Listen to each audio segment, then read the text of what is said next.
Hello, my name is Bob DeWitt, and I'm president of Southwest Senior Benefits. You know, one of the more difficult conversations I have with my clients is talking to them about end-of-life planning.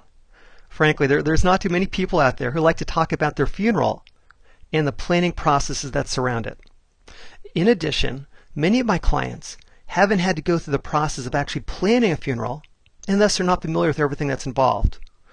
Well, in case you're in this situation as well, let me give you a little insight into the funeral planning process by comparing how planning a wedding is also very similar to planning a funeral.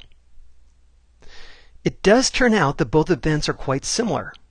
They both involve having some type of clergy that's involved, whether it's a minister, a preacher, a priest, or perhaps even a rabbi that conducts the service.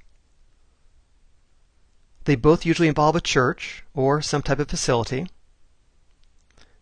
They both involve flowers, logistics, and all the arrangements. And of course, both involve people. Your spouse, your siblings, your family, friends and relatives, people who live close by, and people who are going to want to come from far away to attend these very special events.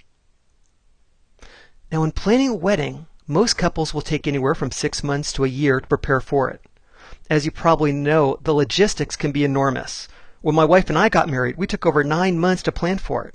And while the wedding day itself turned out to be fantastic, there was a great deal of stress leading up to it based on all the logistics and coordination that was needed. Now, compare this to a funeral. Realize that it takes virtually the same type of planning, with all the same type of logistics and coordination. Yet in this case, someone's going to have to do it on your behalf, and do it in only 1 to 2 days, and more than likely that person's not an expert on the process itself. When you pass, there's also a couple of very key questions that your loved one, or your funeral team, if you will have to answer. The first is, how are we going to pay for your funeral? Was there any money that was bookmarked and set aside for this purpose, or is somebody going to have to pull out a credit card and pay for it and hope to get reimbursed back later on? As you probably know, funeral homes require 100% payment up front before they'll provide any services. The second question is, exactly what were your wishes? Would you have liked to have had a very small and intimate service? Or would you have preferred to have something larger to help celebrate your life? I can't tell you how many times this one question has caused enormous stress among family members, each believing that he or she knew exactly what that person wanted, and yet having a completely different view than someone else in the family. The third question involves finding the specific information needed about you in order to conduct the funeral. If this information is not readily available, it can be extremely stressful on the person trying to coordinate the funeral to find it in a timely manner. And finally, where does the person who's conducting this funeral for you turn for advice? Think about it. They literally have to become an expert on this process, something they might not be familiar with, and they have to pull off this event and all the logistics in a very short period of time, while also grieving your loss. Now, as you can see, if you don't have a plan in place, you could be leaving quite a bit of a burden onto the very people that you love. I'd like you to consider a solution to this challenge.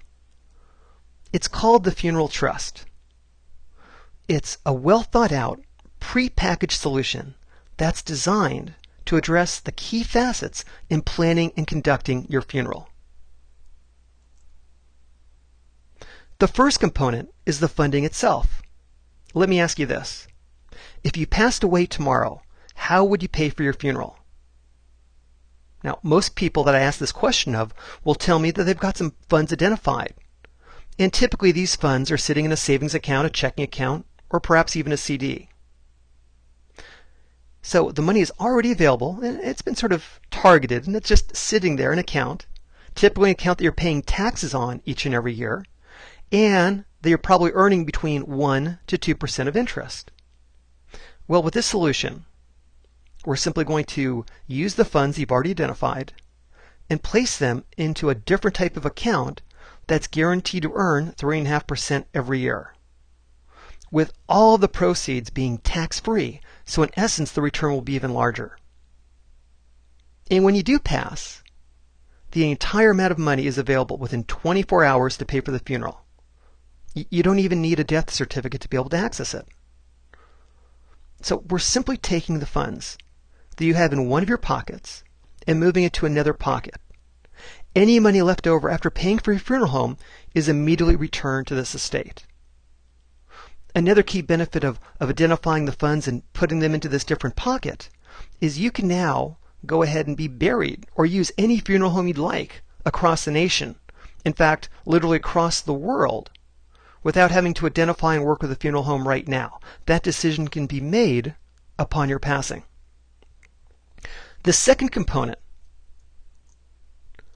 is about using a trust to keep this money secure. When you pass, various creditors can come after you and your estate.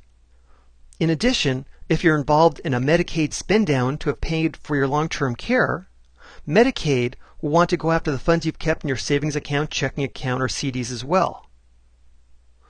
This process protects that money against these creditors, and it also bypasses probate. The third component involves providing you with assistance in putting this plan together. As I mentioned before, when you pass, the government and your funeral home will require very specific information about you. This planning process helps you put all this information in one place. In addition, we'll also help you capture your wishes in regards to your funeral service. Finally, the fourth component is providing your loved one, the one who's going to be coordinating and conducting the funeral on your behalf, with an advisor who has specific expertise in planning and coordinating funerals. I can't tell you how invaluable this advisor proves to be, whether it's helping your loved one plan and coordinate the funeral, negotiating down the price of the funeral services on her or his behalf, or even helping out with the regulatory issues involved in moving your body across state lines to your final resting place. The solution is comprehensive and it's highly affordable. It's guaranteed issue. There are no health questions to qualify. By simply moving the funds you've already identified for your funeral from one type of account to another, one that's guaranteed to pay 3.5% tax-free, you'll get the trust, the legacy planning assistance, and this advisor all included for free. And it'll take very little work on your part to implement. Well, hopefully I've given you some food for thought. I know this is kind of a difficult subject, but I at least wanted to begin to educate you about what the issues are and a possible solution. When you're ready to continue this conversation, please give me a call at 512-527-9105 or email me. Again, my name is Bob DeWitt with Southwest Senior Benefits. Thank you for watching this video. Bye for now.